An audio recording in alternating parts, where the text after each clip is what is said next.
Hello and welcome everyone. I am Anisha. Welcome all of you to virtual classes. So today in this video we are going to continue our chapter number 10 that we have already started. So today's topic is three organs of government. तो आज हम इस video में अपना दूसरा भाग start करेंगे chapter number 10 का और इस वीडियो में हम पढ़ेंगे थ्री organs of government के बारे में. See, before we start this topic, see what is written here, organs, isn't it? So our body also has organs, isn't it? So just like our body needs all the organs to function properly, for example the kidney, the brain, lungs, stomach, we all need these to be work properly. If it doesn't work properly, then what will happen? Our body will not function and we will collapse. So just like that, government also has three organs, okay, and if those organs doesn't function properly, the government will collapse. So these organs, it means parts, or these organs, the other meaning of organ here in related with government is parts, okay, organs और parts. तो देखो इस पे जैसे organs लिखा हुआ है ना, जैसे हमारी बॉडी में जैसे हमारी बॉडी के अंदर बहुत सारे organs हैं जिसके चलते हम अच्छे से हम चल फिर पाते हैं, जैसे कि हमारा ब्रेन है, हमारा किडनी है, हमारा लंग्स है, हमारा पेट है. अगर ये ऑर्गन फंक्शन अच्छे से नहीं करे तो हम लोग जीवित ही नहीं रहेंगे, हम कोलैप्स हो जाएंगे. ऐसे ही गवर्नमेंट में भी जैसे देश को चलाने के लिए भी ऐसे कुछ ऑर्गन्स है, ठीक है, गवर्नमेंट के कुछ ऑर्गन्स है, कुछ पार्ट्स है जो कि इंपॉर्टेंट पार्ट्स है. अगर ये ऑर्गन्स अच्छे से फंक्शन नहीं किया इन्होंने तो क्या होगा, देश अच्छे से चलेगा ही नहीं. तो आइए उस तीन ऑर्गन्स के बारे में हम जानते. तो उससे पहले यहाँ पे एक एग्जाम्पल दिया हुआ है, उस एग्जाम्पल को देखेंगे, समझेंगे और फिर उन ऑर्गन्स को हम समझेंगे, तीन ऑर्गन्स ऑफ गवर्नमेंट को हम समझेंगे, ठीक है. So here before going on to directly to the three organs of government, an example has been given here, okay. We have to understand this example and we are going to implement this example, okay, as per the organs of the government. So let us start. All over the world, digital technologies have been transforming the way societies functions. In India, till about 30 years ago, people who wanted to transfer money to a distant relative who have to queue up to post office to send a money order after filling up a form, or if they had to send a payment to some business, they would queue up at their bank to obtain demand draft, which we call DD, which would then have to be sent by post. See what happened before the digitalization, okay. Now everything has been digitalized and we can do payment very easily through UPIs, isn't it, by scanning the QR codes, and if you want to send money to any of your relatives, instantly you can send. But before it was not like that, okay. Before around 30 years also, if people wanted to transfer money to their relatives who are in another place, another area, then they have to go stand in the queue in the post office and they have to send a money order from there, okay, after filling a form of the money order. And if they have to pay, pay this money to for some business, then what they have to do, they have to go to the bank, and there again they have to stand in queue and they have to make a demand draft. Again this demand draft they are going to send to be by the post. So it was a very long process, isn't it? But today it is very much easier. So यहाँ पे देखो क्या है, जैसे कि अभी तो बहुत सारी टेक्नोलॉजीज़ डेवलप्ड हो गई, डिजिटलाइजेशन काफ़ी आ गई, अगर हमें कोई भी पेमेंट करने में आसानी से कर सकते. लेकिन ऐसा नहीं था. लगभग 30 साल पहले भी क्या होता था, लगभग 10 साल पहले भी अगर हम बात करें तो इतना डिजिटलाइज नहीं था सब कुछ, ठीक है. तो यहाँ पे अगर 30 साल पहले की हम बात करते, अगर लोगों को जैसे मनी सेंड करना हो कहीं से, मतलब उनके कोई रिश्तेदार को जो दूसरे एरिया में रहते, तो उनको क्या करना पड़ता था, पोस्ट ऑफिस जाना पड़ता था. वहाँ पर एक बहुत ही लंबी लाइन होती थी, वहाँ पे फिर उस लाइन में खड़े होकर फिर उनको एक मनी ऑर्डर का फॉर्म फिलअप करना पड़ता था. और अगर उनको ये जो मनी है बिज़नेस के लिए पेमेंट करना है तो फिर उनको ये सेम फिर क्यों कहाँ पर खड़े होना होता था, उनको बैंक पर खड़े होना होता था. और वहाँ पर उनको फिर क्या ऑब्टेन करना होता था, जैसे यहाँ पर मनी ऑर्डर की फॉर्म फिलअप करते थे, यहाँ पे डिमांड ड्राफ्ट उनको ऑब्टेन करना पड़ता था. फिर डिमांड ड्राफ्ट मिलने के बाद फिर क्या करना पड़ता था, उसको फिर सेंड करना पड़ता था पोस्ट ऑफिस के थ्रू. तो बहुत ही लंबा चौड़ा प्रोसेस था, है कि नहीं. You may have probably never heard this terms money order और डिमांड ड्राफ्ट. तो आज के टाइम में तो आपने तो इन टर्म्स के, इन शब्दों के बारे में सुना ही नहीं होगा, जैसे मनी ऑर्डर, डिमांड ड्राफ्ट, जिसको हम DD बोलते थे पहले, ठीक है. तो क्यों, because today we have digital means of sending across money instantly. See क्योंकि आज के टाइम में हमारे पास डिजिटल मीन्स है, हम कहीं भी अगर किसी को भी पैसे सेंड करने हैं तो हम ईजिली सेंड कर सकते हैं. अगर आप छोटी सी दुकान में जाओगे, वहाँ पे भी आपको क्या मिलेगा, वो लोग क्या करते हैं, जैसे अगर आप कुछ पेमेंट करना, आपके पास अगर कैश नहीं है तो वो लोग QR कोड दे देते हैं और आप इजीली अपने फ़ोन में से उसको स्कैन कर लेते हो और आप पेमेंट कर लेते हो। तो बहुत ही आसान हो गया। अब आपको बैंक में जाके खड़ी नहीं होना, पोस्ट ऑफिस में जाके वो सब फॉर्म फिलअप वगैरह कुछ भी नहीं करना होता है। आसानी से घर बैठे बैठे आप कहीं भी मनी सेंड कर सकते हो। तो ये सब किसके कारण हुआ? डिजिटलाइजेशन के कारण, इम्प्रूव्ड टेक्नोलॉजी के कारण, है कि नहीं। लेकिन देखिए, जैसे ये बोलने में बहुत अच्छा लग रहा है ना कि हाँ इसके फ़ायदे बहुत है, लेकिन इसके नुकसान भी है। इसके चलते क्या हो रहा है? ऑनलाइन फ्रॉड्स बहुत हो रहे हैं, ठीक है। तो उस ऑनलाइन फ्रॉड्स के बारे में यहाँ पे हम समझेंगे। सी, you may have never heard about this term like money order or demand draft, DD, which we say, isn't it? Because in today's world everything has been digitalized and we don't need to go to bank or post office if you want to send money to any of your relatives, or if you are going to pay for any kind of business. Now what happened? By sitting at your home, by sitting at your own place also, you can easily send the money because of digitalization, because of the development of technology. But see, these are some of the advantages of development of technologies, isn't it, or the digitalization. But there are some disadvantages also. Because of this, there has been increased online frauds. So we are going to understand about that, okay, and what rules and regulation government have made and how they are trying to arrest those online frauds, okay. However, this has also created a new class of criminals who, without even leaving their desks, find digital ways of stealing people's money. This has led many governments to pass new laws in order to fight such criminal activities called cyber crime. तो देखो, इसके चलते क्या हो गया? अब नई तरीके के क्रिमिनल्स आ गए हैं, ठीक है। मैदान में जैसे नई तरीके के क्रिमिनल्स आ गए जिनको कुछ भी नहीं करना पड़ता, बस उनके एक जगह ही बैठ के वो क्या करेंगे? वो लोग डिजिटल वे से वो क्या करेंगे? लोगों के पैसे चुराते हैं। जैसे आपने भी सुना होगा ना कि आप बहुत सारे ऐसे ऐड भी आते हैं कि OTP किसी के साथ शेयर नहीं करना, बैंक का अकाउंट किसी का शेयर नहीं करना, पासवर्ड अपना बहुत स्ट्रॉन्ग रखना है वरना वो हैक्ड हो जाएगा। तो ये लोग क्या करते हैं? आपको अकाउंट का हैक ही करते हैं, जैसे कि कुछ मैसेज वगैरह सेंड कर देते हैं और आपको बोला जाता है कि अननोन लिंक वगैरह को क्लिक नहीं करना। अगर आपने वो क्लिक कर लिया तो ये क्या हो जाता है?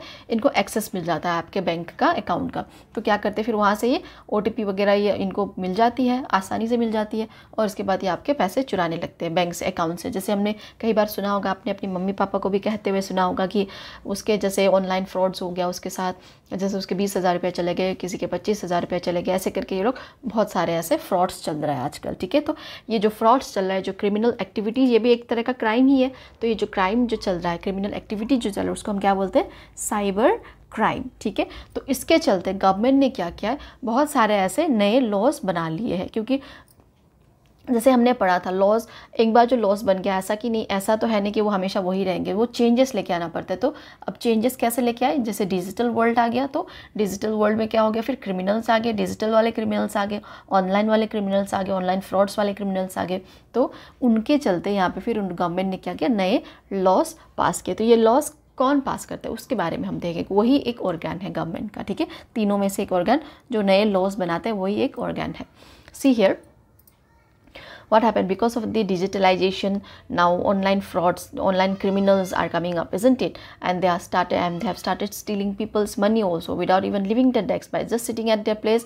What they are doing, see, you might have heard so many ads coming out that don't share your OTP with anyone, don't share your bank accounts with anyone, or don't click into any anonymous link, isn't it? Because if you are going to click that link, what will happen? These online hackers, they are going to hack your account, they are going to hack your phone, and they are going to draw all your money. So in order to cope up with them, what the government has done? The government have started passing new laws, okay, in order to fight such criminal activities. And what name is given to such a criminal activities? Cyber crime. I hope you have understood.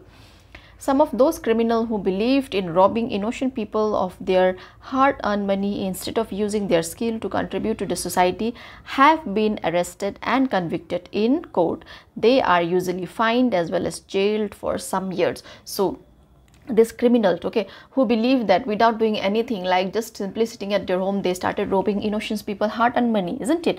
Without doing and without using their skill, without contributing anything to the society, what they have done, what they are doing frauds to the people. They are stealing their money. So what happened, these criminals have been arrested also. So many criminals have been arrested also, and they have been convicted in court. Okay, in the court they have been convicted, and they are also usually fined as well as jailed for some years. If their crime is very much big, then they are going to be jailed, all right. And if their crime is not so that much big, then they have to pay some money and they have to leave, and like they have been given warnings. Okay, but in most case what happened, they have done a big crime, so they are being jailed. Okay, and they are by convicting in the court. So यहाँ पे देखो क्या हुआ, जो criminals है, जो ये सब कुछ करते हैं, जैसे लोगों का पैसा चुराते हैं, लोगों का जैसे हार्ड अर्न मनी लोग चुराते हैं, कुछ भी किए बिना, कुछ भी कंट्रीब्यूट किए बिना, जैसे सोसाइटी में ये लोग बैठे बैठे ऑनलाइन फ्रॉड्स वगैरह करें, इन लोगों को गवर्नमेंट ने जैसे नए लॉ बना दिए, तो नए लॉ के चलते बहुत सारे लोग अरेस्ट भी हो जाते हैं, और अरेस्ट होने के बाद कहाँ पे इनकी पेश की होती है, कोर्ट में पेश की होती है। ठीक है, सुप्रीम कोर्ट या हाई कोर्ट में इनकी पेश की होती है। अगर ये गिल्टी माने गए, अगर ये पता लग गया, साबित हो गया कि इन्होंने वो सब कुछ किया है, तो इनको फाइंड भी किया जाता है, मतलब इनको जुर्माना भरना पड़ता है, उसके बाद इनको जेल भी भेज दिया जाता है कुछ साल के लिए। ठीक है, तो ये एक एग्जाम्पल देखा हमने।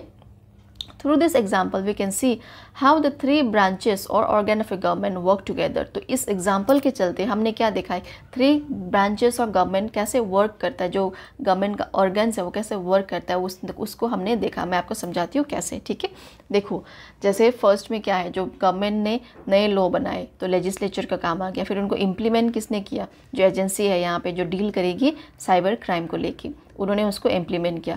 फिर उसको क्या हुआ, फिर इनको कोर्ट पे ले गए, जुडिशरी। ठीक है, तो कोर्ट पे ले जाके इन्होंने क्या किया, कोर्ट ने सही या गलत फैसला किया, फिर इनको उसी हिसाब से इनकी सज़ा मिली। तो ऐसे करके जो 3 ऑर्गन्स है गवर्नमेंट के, उन्होंने यहाँ पे काम किया। तो कैसे किया हम डिटेल में देखते हैं अब। ठीक है, so we are going to understand now how these 3 organs of government or 3 branches of a government have worked together. Okay, like in this example which has been given above, like there the government have make new laws. So who are the one who are making laws? The legislature. And the implementation one, the cyber police here in our case, isn't it? They have implemented the law, the executive. And at the last stage where they have taken in the court, that is the judiciary, isn't it? And so judiciary, they have decided whether they have to be punished or not. If they are found guilty, then they have been punished. So all the 3 organs or 3 branches of government have worked together. So in detail let us now understand.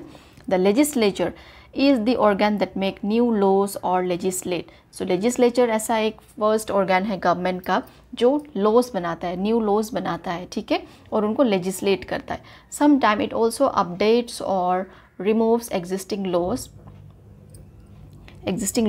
This is done by an assembly of representative of the people. We will soon see how the Indian system work. So these legislature are the one who have make new laws, isn't it? And sometime what happen when there are some laws which are not prevailing anymore, isn't it? So they are going to remove this legislature.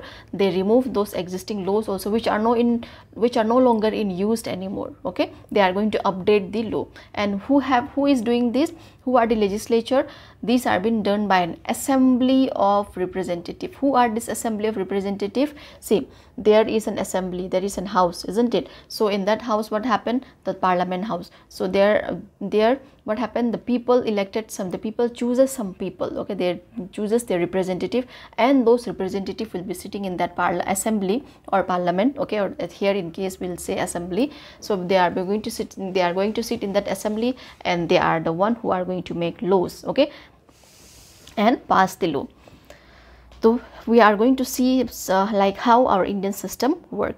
तो यहाँ पे देखो जो first organ है government का जो हमने जाना लेजिस्लेचर, उनका काम क्या है? उनका काम है नए लॉस को बनाना, और कुछ ऐसा लॉस को भी वो खारिज कर देते, ख़त्म कर देते जो कि बहुत पुरानी हो चुकी है और उनका कोई यूज़ नहीं है, तो उनको रिमूव कर देते हैं। ठीक है, या फिर उनको अपडेट कर देते। तो यहाँ ऐसे ही यहाँ पे एक असेंबली होती है जहाँ की लोगों के द्वारा चुने गए कुछ लोग वहाँ पे बैठते हैं। वो हाउस होता है। ठीक है, पार्लियामेंट में जैसे होता है ना लोकसभा, राज्यसभा, ऐसे तो एक असेंबली होती है जहाँ पे ये रिप्रेजेंटेटिव कुछ लोग वहाँ पे, मतलब जो कि लोगों के चुने गए, क्योंकि हम तो डेमोक्रेसी की बात कर रहे हैं। तो डेमोक्रेसी में क्या होता है? रूल किसके हाथ में होता है? पावर किसके हाथ में होता है? लोगों के हाथ में होता है, पीपल के हाथ में होता है। तो लोगों के द्वारा चुने गए जो रिप्रेजेंटेटिव्स हैं उनके एरिया के, वो उस असेंबली में बैठते हैं और वही लोग हैं जो लॉस को बनाते हैं। ठीक है, तो ये है पहला ऑर्गन। ठीक है, गवर्नमेंट का पहला ऑर्गन। आई होप आपको समझ आ गया हो। I hope you have understood. Alright,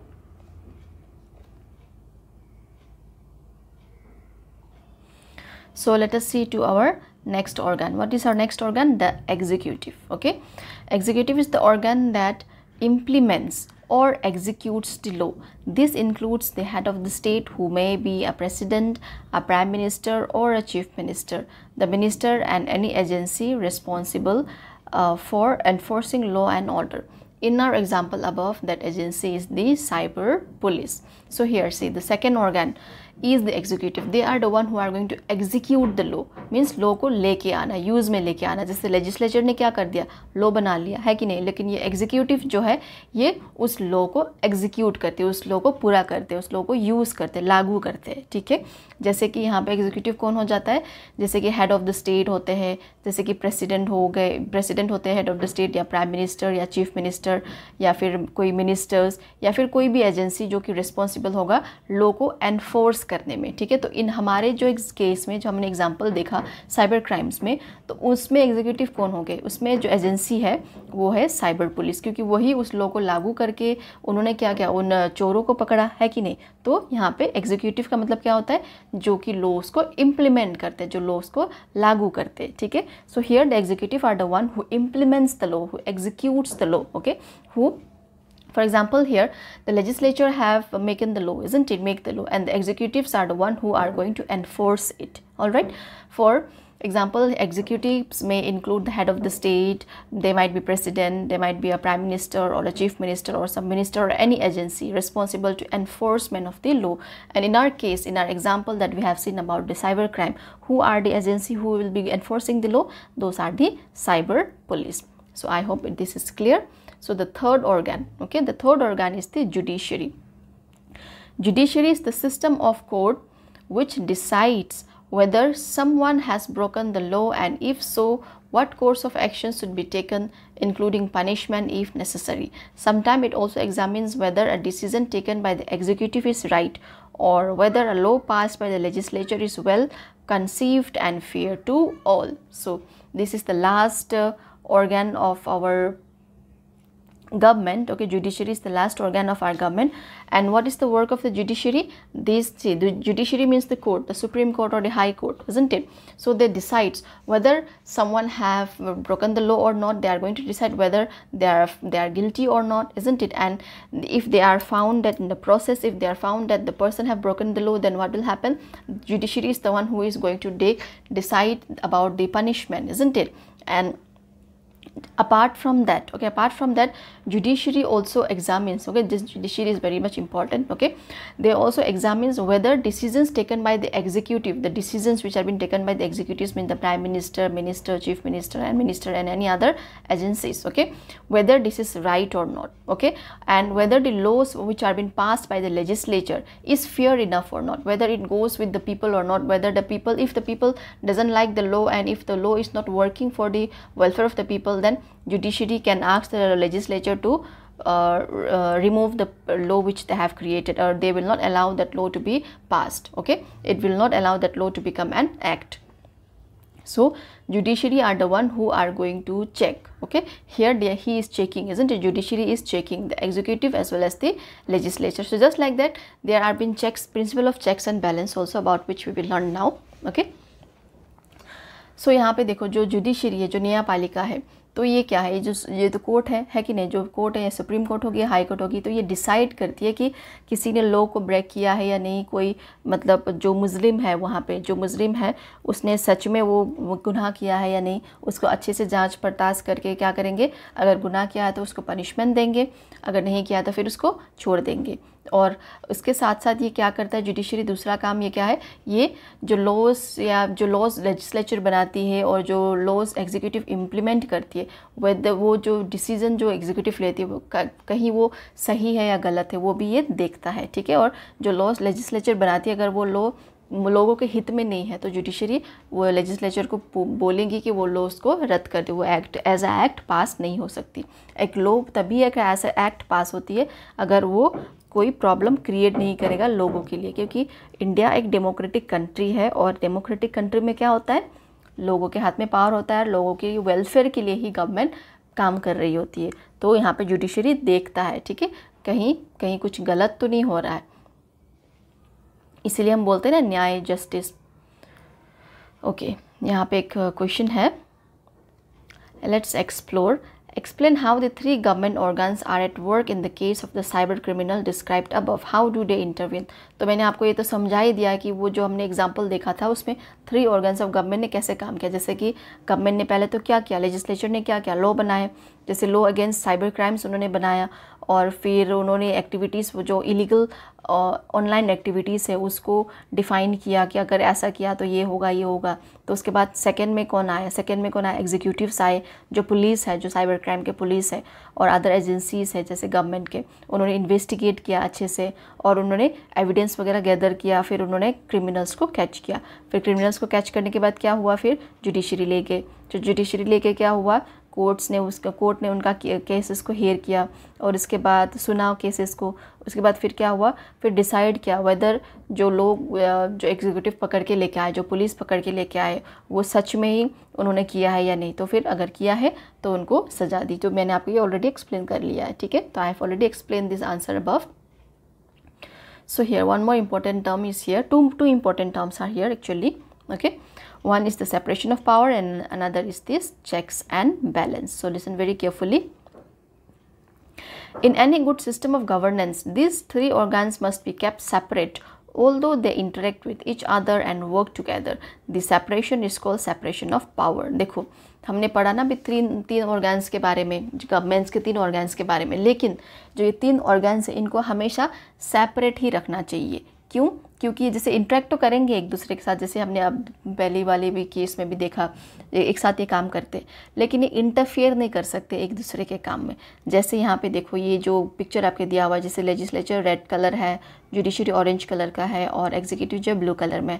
लेकिन यहाँ पे देखो ये जो सेपरेशन दिया हुआ है ना, ये इसका मतलब है सेपरेशन ऑफ पावर.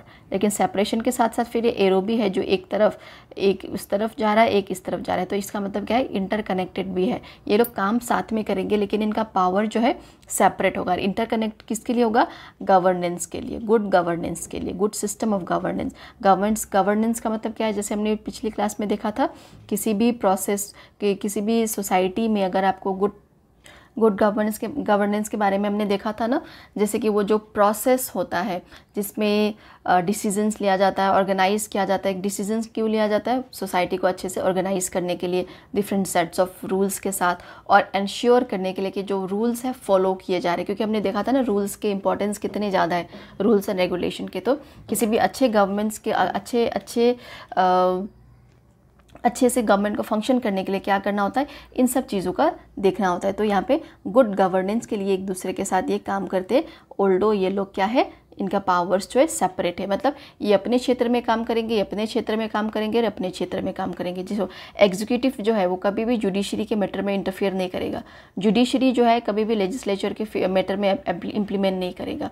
ठीक है, ऐसे ये एक दूसरे के साथ है लेकिन फिर भी अलग है. अलग क्यों है, अगर सबको एक साथ कर दिया जाए कि लोग जो लेजिस्लेचर जो लॉज बनाते हैं वही अगर जुडिशरी भी चलाने लग गए, वही अगर एग्जीक्यूटिव भी चलाने लगे, तो क्या होगा, वहाँ पे कोई जस्टिस ही नहीं होगा, वहाँ पे कोई लॉज इम्प्लीमेंट नहीं होगा. अपने हिसाब से, अपने मन में, अपने हिसाब से लॉज बनाएंगे, लोगों के बारे में तो सोचना ही बंद कर देंगे. तो उन सब चीज़ों नहीं होने के लिए, ठीक है, उन सब चीज़ के लिए नहीं होने के लिए इन्होंने क्या किया, इन सबको सेपरेट किया है. ठीक है, तो अपने क्षेत्र में ये काम करेंगे. See here why these 3 organs of governments are being separated, or they are being kept separate, okay, but they have to interact with one another, they have to work together, isn't it? But there is a separation, and that separation is known as separation of power.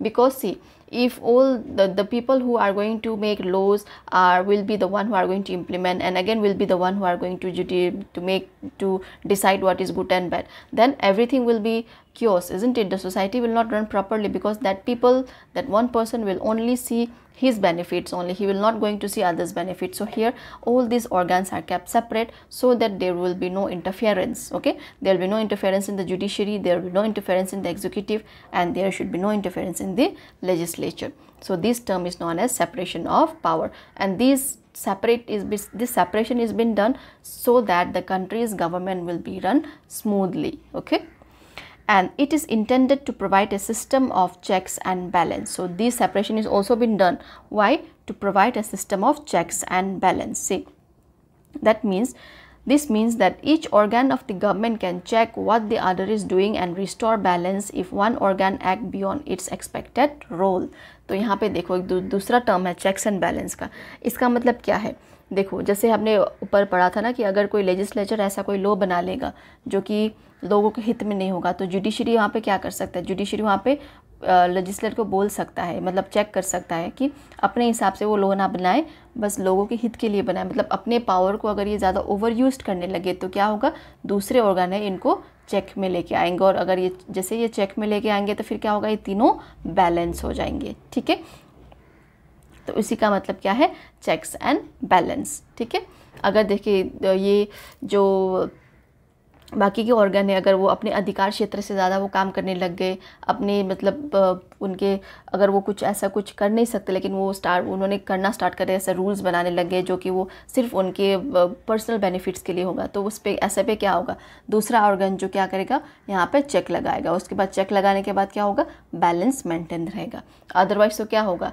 ये executive अपने हिसाब से चलने लगेगी, judiciary अपने हिसाब से चलने लगेगी और लेजिस्लेचर अपने हिसाब से चलने लगेगी. तो चेक्स ऑन बैलेंस बहुत ही ज़रूरी है. क्यों? बैलेंस मेंटेन करना. ठीक है, और ताकि सोसाइटी में अच्छे से वो जो फंक्शन है, अच्छे से जो गवर्नेंस है अच्छे से चल पड़े. See here, why these system of checks and balance is necessary. See, there are these three organs of government. They are being separated, isn't it? They have a separate powers, and in case any of that organ started or misusing its power, isn't it? They can do it, isn't it? They can do it. So if they started misusing its power, if they started making certain laws which doesn't go with the people but it benefited only with them, they will start people to obey those rules and regulation forcefully. So if these were not separated and if no such checks and balance system was there, but because of this checks and balance system, what will happen? These organs of government, they are not going to misuse any of the power. For example, here judiciary, if there is no checks and balance, then what will happen? People will be, any person that will be, what happened? He will be implementing all the decisions for him. He will not be going against him, isn't it? And he will be making all the laws according to his choice. He will not think about the people, and he is also going to execute those laws. So in order to overcome such misuse of power, these system of checks and balance have been introduced. All right, so for the good functioning and good governance. So I hope it is clear. So we'll come to the three levels of government now. Okay, see here, this is a class activity which I have already explained. मैंने already explain कर लिया है. ठीक है, अगर disorder पैदा हो गया उस थ्री ऑर्गन्स में तो क्या होगा? अगर एक ही ग्रुप के लोग उस ऑर्गन्स को चलाने लग गए तो क्या होगा? See here, I have already explained also. Okay, as a class activity, can you imagine the sort of disorder we might witness if all the three organs were under the control of the same group of people, just like just now I have explained you, isn't it? So can you describe any such real life situation you may have heard of? See, if these organs are, if all the three organs of government are controlled of the same group of people, are being controlled by the same group of people, then what will happen? There will be lacks of checks and balance, first number, and there will be arbitrary use of laws, isn't it? Arbitrary enforcement will be there, and biased judgment will be there, isn't it? Unfair trials and sentences will be there, unfair laws will be there, and this real life example, like in case of dictatorship, isn't it? In a country where there is a dictatorship, what will happen? We are not going to think about the people, isn't it? Like I hope all of you have heard about Hitler, isn't it? One who have from the German, isn't it? He have misused his power to a great extreme, isn't it? To a great level.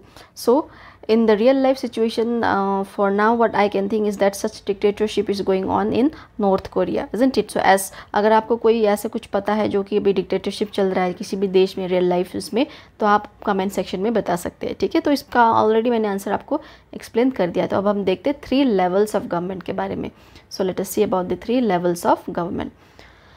Any government operates at 2 levels at least, local and national. In many countries including India, it functions at 3 levels or tiers.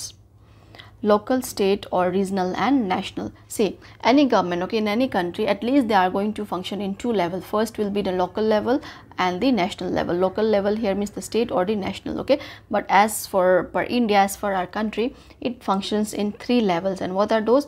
Local, state or regional and national level. तो हमारा जो country है, जैसे भी किसी भी देश को चलाने के लिए गवर्नमेंट को दो लेवल में उनको ऑपरेट तो करना ही होता है. उनका दो लेवल्स होता है, जैसे एक लोकल होगा और दूसरा नेशनल होगा.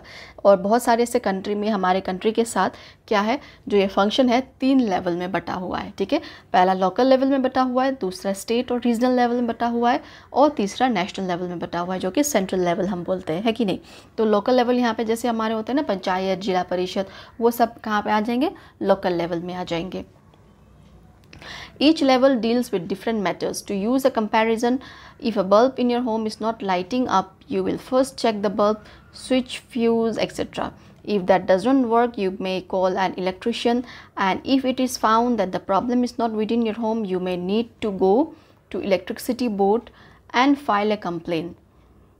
These are also the three levels of dealing with a problem. जैसे कि यहाँ पे एक एग्जांपल आपको दे के इन्होंने समझाने की कोशिश की है. जैसे कि यहाँ पे मेंशन किया गया है कि थ्री लेवल्स है. फॉर एग्जांपल यहाँ पे इन्होंने क्या किया, अगर आपके घर में कोई ऐसी बल्ब है जो जल नहीं रही है, तो सबसे पहले आप क्या करोगे? सबसे पहला स्टेप, सबसे पहला लेवल में आप क्या करोगे? चेक करोगे, है कि नहीं, कि बल्ब क्यों, मतलब जब बल्ब उसका चेक करोगे तो आप क्या करोगे? आप स्विच को चेक करोगे बार बार ऑन ऑफ करके, कहीं स्विच में तो गड़बड़ नहीं है. फिर आपके फ्यूज़ में जाके देखोगे, अगर ये काम नहीं कर रहा तो आप फिर क्या करोगे? दूसरे लेवल पे इलेक्ट्रिशियन को बुलाओगे, तो उसको बनाने की कोशिश करोगे. लेकिन अगर इलेक्ट्रिशियन को बुला के फिर क्या पता लगता है आपको कि प्रॉब्लम तो आपके घर में है ही नहीं, मतलब इलेक्ट्रिसिटी डिपार्टमेंट से ही प्रॉब्लम है. तो अब तीसरा स्टेप क्या लोगे?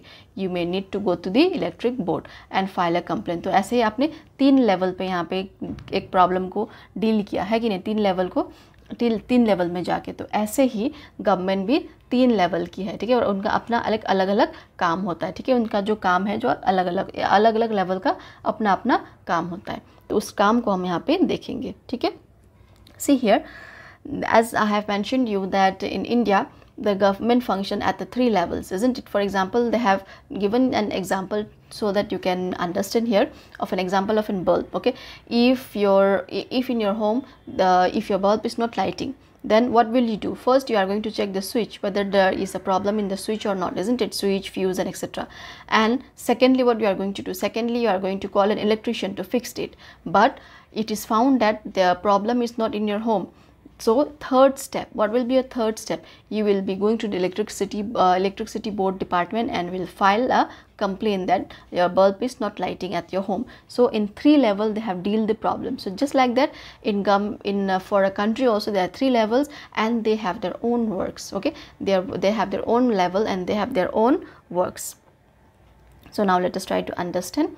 See, first is at the lowest level. Okay, at the lowest level it is the local government. Okay, at the town or the village level, जैसे कि हमारा पंचायत हो गया, जिला परिषद हो गया, जैसे कि मैंने आपको बताया. ठीक है, सेकंड में कौन सा आएगा? State government.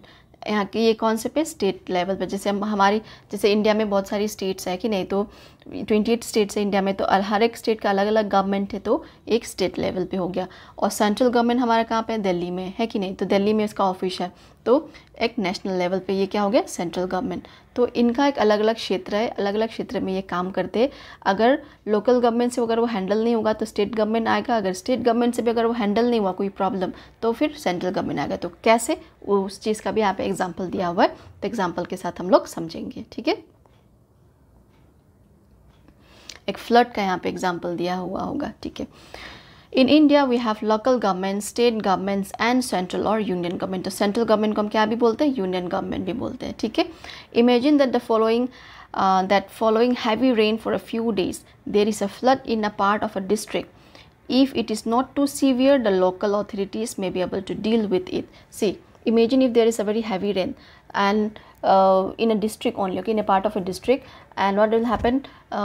Flood occurs. Then the local level will first come, the local authorities will first come and they will be trying to deal with it. Okay, but if it involves several towns and many villages, the state government will step in and send rescue team to help affected people. So if it is not only for a district, if it is going to affect towns, many towns and many villages, then what will happen? Now state government will come.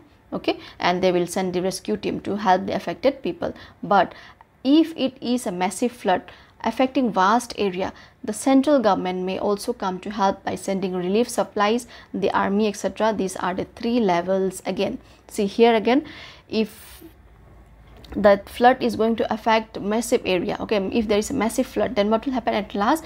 The central government will come and they will also offer help by sending relief supplies or the army, and these are the 3 levels. See here, they have given this example, like if the problem is very small, then what will happen? If it is the flood is only for a district, then the local level, the local authorities will handle it, and if the flood is on several towns or villages, then the state government will handle. But if the flood started affecting the more number of people and vast area, then what will happen? The central government will come and help and they will work together. Okay तो यहाँ पे देखो एक example दिया हुआ है बाढ़ के इस पे, जैसे कि बहुत दिनों से बारिश हो रही है एक जगह पे, ठीक है, एक डिस्ट्रिक्ट में फ्लड आ गया। तो अगर एक डिस्ट्रिक्ट में फ्लड आ गया तो हम सीधा सेंट्रल गवर्नमेंट के पास तो नहीं जाएंगे, वहाँ पे क्या होगा, जो लोकल अथॉरिटी है वहाँ पे उनके पास जाएंगे, वो आके यहाँ पे डील करने की कोशिश करेंगे। लेकिन ये जो बाढ़ है इसमें क्या हुआ, सिर्फ एक डिस्ट्रिक्ट को ही नहीं नुकसान पहुँचा रहा, बहुत सारे टाउन्स और बहुत सारे विलेजेस को भी नुकसान पहुँचाने स्टार्ट हो गया। तो क्या होगा, स्टेट गवर्नमेंट वहाँ पर आएगी, ठीक है, स्टेट गवर्नमेंट वहाँ पर आएगी, अपना रेस्क्यू टीम वगैरह भेजेगी और जो लोग वहाँ पे इफेक्ट हुए उनको वो हेल्प करेगी। लेकिन अगर यही फ्लड बहुत ही बड़ा फ्लड हो गया, ठीक है, बहुत ही बड़ा फ्लड हो गया, बहुत ही बड़े जगह पे ये लोग इफेक्ट करना स्टार्ट हो गया, बहुत ज़्यादा टाउन्स और सिटीज़ में ये इफेक्ट करना स्टार्ट हो गया, तो ऐसे में क्या होगा, सेंट्रल गवर्नमेंट को बुलाना पड़ेगा, ठीक है। सेंट्रल गवर्नमेंट आएगी और फिर हेल्प ऑफर करेगी, रिलीफ सप्लाईज वगैरह देगी, आर्मी वगैरह को भेजेगी रेस्क्यू करने के लिए, जो लोग वहाँ पे फंसे हुए, जो बहुत सारे लोग हैं तो उनको वो हेल्प करेंगे। तो ऐसे करके 3 लेवल्स पे वर्क करेगी। मतलब अगर प्रॉब्लम छोटी है तो एकदम से सेंट्रल गवर्नमेंट को इन्वॉल्व नहीं करेंगे, वो छोटे लेवल पे, लोकल लेवल पे ही उसको सॉल्व करने की कोशिश करेंगे। अगर उससे थोड़ी बड़ी हो गई तो फिर स्टेट गवर्नमेंट पे, स्टेट लेवल पे सॉल्व करने की कोशिश करेंगे। लेकिन अगर प्रॉब्लम बहुत ज़्यादा ही बड़ी हो गई तो क्या होगा, सेंट्रल गवर्नमेंट में जाके सेंट्रल लेवल पर उसको सॉल्व होगा, ठीक है।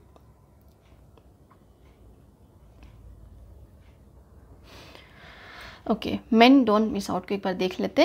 Many of our institution have mottos inspired by wisdom of our ancient text। तो हमारे जैसे मोटोस होती है ना, स्कूल में भी हमारे मोटो होती है ऐसे, तो हमारे एंशियंट टेक्स्ट को लेके बहुत सारे ऐसे मोटोस इंस्पायर्ड होके बहुत सारे ऐसे मोटोस बनी हुई है, ठीक है। तो वो क्या है हम देखते हैं यहाँ पे। द गवर्नमेंट ऑफ इंडिया, और गवर्नमेंट ऑफ इंडिया का मोटो क्या है, फॉर एग्जाम्पल सत्यमेव जयते, which means truth along Trump's, तो सत्यमेव जयते हम बोलते हैं ना। और जो सुप्रीम कोर्ट का मोटो क्या है, यतो धर्मस्तो जय, वेयर देयर इज़ धर्म देयर इज़ विक्ट्री, अगर धर्म है तो वहाँ पे विक्ट्री होगी। तो ये हमने जान लिया अपने टेक्स्ट के बारे में थोड़ा कुछ, तो हम देखते हैं। और the table on the facing page provides in summary a general framework of the main function of the government's 3 organs at the national and state level. The details, including the precise role of the assemblies, will be studied in greater depth in grade 7. And local government is not mentioned here as we will look it more closely in the next 2 chapter. अच्छा, आप यहाँ पे हम ये एक table देखेंगे, उस table पे क्या प्रोवाइड किया हुआ है, उस टेबल पे प्रोवाइड किया है ऑर्गन्स के बारे में, ठीक है। जो गवर्नमेंट के ऑर्गन्स के बारे में हमने पढ़ी थी ना, एग्जीक्यूटिव, लेजिस्लेचर और जुडिशरी, उनके फंक्शंस के बारे में, ठीक है, नेशनल लेवल में और स्टेट लेवल में वो कहाँ कहाँ पे वो फंक्शन करते हैं। लेकिन यहाँ पे ग्रेटर डिटेल में तो आपको सिर्फ आपके जो अगले का क्लास 7 में ही पढ़ेंगे, यहाँ पे बस इन्फॉर्मेशन दी हुई है। और यहाँ पे लोकल गवर्नमेंट के बारे में नहीं दिया हुआ है, क्यों, क्योंकि लोकल गवर्नमेंट के बारे में आपके जो अगले 2 चैप्टर्स है उस पर हम अच्छे से समझेंगे, ठीक है। तो यहाँ पे ये देख लेते हैं, देखो judiciary, so let us see, okay, their functions, these are the organs. And in the national level, see, first let us see about the judiciary. In the national level, in India level, what will happen, there is a Supreme Court of India, isn't it? And in the state level there is a High Court. तो national level पे क्या है, Supreme Court है हमारा, और state level पे क्या है, हमारा High Court है। और legislature का हम देख लेते हैं, national level पे क्या है, लेजिस्लेचर जैसे 2 हाउस है, पार्लियामेंट के बारे में आपने सुना है ना, पार्लियामेंट हाउस, तो वहाँ पे 2 हाउस है, Lok Sabha and Rajya Sabha, national level पे, ठीक है। यही वो लोग हैं जो लॉज को फॉर्मुलेट करती है, लॉज को बनाती है। और फिर स्टेट लेवल पे क्या है, वन स्टेट असेंबली और Vidhan Sabha, not that most state have single assembly, a few states have two. यहाँ पे देखो बहुत सारे स्टेट्स में एक ही असेंबली है जो कि विधानसभा है, लेकिन ऐसे बहुत स्टेट, कुछ स्टेट्स है, 4-5 स्टेट है जहाँ पे 2 असेंबली है, जैसे कि विधान परिषद उसको हम बोलते हैं, ओके, स्टेट काउंसिल बोलते हैं, ठीक है, वो स्टेट असेंबली नहीं बोलेंगे, स्टेट काउंसिल हम उसको बोलते हैं। तो लेकिन ज़्यादातर स्टेट में क्या है, स्टेट असेंबली है। तो ये लेजिस्लेचर कैसे फंक्शन करती है इसके बारे में यहाँ पे बताया हुआ। देखिए, हाउस मतलब an assembly where laws are discussed और पास्ड। यहाँ पे जैसे पार्लियामेंट हाउस की हम बात कर रहे हैं। लोकसभा और राज्यसभा, लोकसभा लोगों के द्वारा चुने गए लोग और राज्यसभा जो रिप्रेजेंटेटिव होते हैं एक स्टेट के, ठीक है, जैसे हर एक स्टेट से एक रिप्रेजेंटेटिव या 2 रिप्रेजेंटेटिव होते हैं पॉपुलेशन के हिसाब से। तो इसके बारे में आप ज़्यादा डिटेल में आपके बड़े क्लासेस में पढ़ोगे। अभी के लिए आपको क्या समझना है, लेजिस्लेचर नेशनल लेवल पे क्या है, 2 हाउसेस है, लोकसभा और राज्यसभा, और स्टेट लेवल पे क्या है, एक हाउस है जो कि स्टेट असेंबली है और विधानसभा हम बोलते हैं। So I hope this is clear. अब देखते हैं एग्जीक्यूटिव के फंक्शन के बारे में, ठीक है। एग्जीक्यूटिव सेंट्रल गवर्नमेंट में और स्टेट गवर्नमेंट में। तो एग्जीक्यूटिव कौन होते हैं सेंट्रल गवर्नमेंट में, led by president of India, nominal head, तो इसको हम पहले समझेंगे, नॉमिनल हेड, ठीक है, and supreme commander of the Indian arm force, prime minister as the executive head. तो मेन काम कौन है, मेन एग्जीक्यूटर यहाँ पे कौन है, प्राइम मिनिस्टर है, लेकिन जो प्रेसिडेंट है सिर्फ नाम के लिए नॉमिनल हेड है, सिर्फ नाम के लिए हेड है, लेकिन एक्चुअल काम जो मेन काम कौन करेगा यहाँ पे, प्राइम मिनिस्टर करेगा, ठीक है। यहाँ पे देखो जैसे स्टेट में भी led by governor, nominal head है, जो गवर्नर होता है नॉमिनल हेड होता है, लेकिन एक्चुअल काम कौन करता है, चीफ मिनिस्टर। जो चीफ मिनिस्टर है द एग्जीक्यूटिव हेड, जो एक्चुअल हेड होता है। देखो नॉमिनल मतलब नाम के लिए, name only. It means that in our case the president of the India and the governor of the state are not the actual executive heads. They don't have certain powers. They do have certain powers under special circumstances, but normally do not interfere in the affairs of the state, central और state government. देखो इसका मतलब ये नहीं कि president के पास कोई power नहीं होगा, गवर्नर के पास कोई पावर नहीं होगा, इनके पास पावर है, स्पेशल सर्कमस्टेंसेस में उसको यूज़ करते हैं, लेकिन जो एक्चुअल डिसीजन लेने का पावर है, जो एक्चुअल मैटर है, जो स्टेट के बारे में अफेयर्स वगैरह है, वो कौन करता है स्टेट लेवल पे करते हैं चीफ मिनिस्टर, और सेंट्रल लेवल पे कौन करता है, prime minister, okay. So see here the executive, under central government we have our president as nominal head, but the real head is the prime minister, and prime minister is the executive head as well as the real head, and he is the one who is going to do all the affairs, who is going to look after all the affairs. Here the president is the head only for the name. See, nominal means only for name only, and in case of state government the governor is the head only for name only, nominal head, but the actual work is been done by the chief minister. Actual powers are been exercised by the chief minister. So what are the functions? Let us see. Functions and responsibility of the executive, the list, ये छोटा सा एक list है यहाँ पे, ठीक है, ये कुछ इनके क्षेत्र पे ये क्या है जो एग्जीक्यूटिव है फंक्शन करती है। तो सेंट्रल लेवल पे, ठीक है, सेंट्रल लेवल पे हम पहले देखेंगे डिफेंस पे, ठीक है, डिफेंस पे जैसे कि हमारे आर्मी है, एयरफोर्स है, बॉर्डर सिक्योरिटी फोर्स है, बीएसएफ वगैरह है, तो इन सब क्षेत्र पे जो रूल्स एंड रेगुलेशंस जो इम्प्लीमेंट वगैरह कौन करता है, सेंट्रल गवर्नमेंट करता है। और फिर फॉरेन अफेयर्स कोई डील करनी है फॉरेन्स के साथ, या कुछ भी ऐसा है जो देश के लिए, जैसे पूरे देश को, जैसे देश को रिप्रेजेंट वगैरह करते, तो ये कौन करेंगे, सेंट्रल गवर्नमेंट करेंगे, ठीक है। दूसरा एटॉमिक एनर्जी, कम्युनिकेशंस में, करेंसी में, ये कब कौन डील करेगा, सब सेंट्रल गवर्नमेंट डील करेंगे। Interstate commerce, education, formulations of national policy, जैसे एजुकेशन में भी कोई चेंजेस वगैरह लेके आना है, कोई पॉलिसीज वगैरह लेके आना है, तो कौन करेगा, वो सेंट्रल गवर्नमेंट। लेकिन यहाँ पे देखो एजुकेशन इस साइड भी है, तो यहाँ पे एक डिफरेंस मैं बता देती हूँ। यहाँ पे ये एजुकेशन से जो ऑल इंडिया में जो की ली जाती है, जैसे कि फॉर एग्जांपल हमारी एनसीईआरटी है, सीबीएसई है, तो सीबीएसई के एनसीईआरटी के बुक्स के हिसाब से अगर कोई चेंजेस लेके आना है, जैसे कि आपकी अभी बुक चेंज हुई है, तो इसके डिसीजन किसने लिया, सेंट्रल गवर्नमेंट ले लिया, ठीक है। लेकिन यहाँ पे जो स्टेट का है, स्टेट पे देखें स्टेट बोर्ड होता है ना, तो उनके वो स्टेट बोर्ड्स वगैरह के रिलेटेड कोई भी पॉलिसीज लेके आने हैं, कुछ भी करना है, तो वो कौन देखेगा, स्टेट गवर्नमेंट देखेंगे। तो यहाँ पे कन्फ्यूज़ मत होना, ठीक है।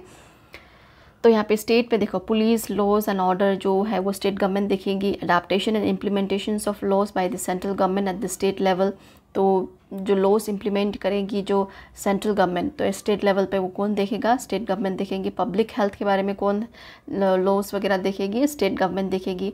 एग्रीकल्चर के लिए स्टेट गवर्नमेंट है, इरिगेशंस, लोकल गवर्नमेंट, ये सब कौन है, कौन देखता है, इनके रूल्स वगैरह कौन बनाते हैं, लॉस वगैरह कौन बनाएंगे, स्टेट गवर्नमेंट बनाएंगे। तो ये कुछ फंक्शंस है जो कि डिवाइड हुए सेंट्रल गवर्नमेंट और स्टेट गवर्नमेंट के बारे में। इनके बारे में डिटेल में आप ज़्यादा फिर आपके बड़े क्लासेस में पढ़ोगे, अभी के लिए सिर्फ आपके लिए इन्फॉर्मेशन है, ठीक है। डिफेंस के लिए कौन लॉ बनाता है, डिफेंस के क्षेत्र पे सेंट्रल गवर्नमेंट, पुलिस के क्षेत्र पे कौन लॉ बनाता है, स्टेट गवर्नमेंट, ठीक है। तो ऐसे करके ये है। तो आज का हम अपना चैप्टर, अपना जो वीडियो है यहीं पे कंप्लीट करेंगे। नेक्स्ट वीडियो पे हम डेमोक्रेसी के बारे में पढ़ेंगे और डिटेल में, ठीक है। और thank you for listening. Before going, don't forget to like, share and subscribe my channel, and I really need your support. Don't forget to like, okay. Till then, all of you have a very good day ahead.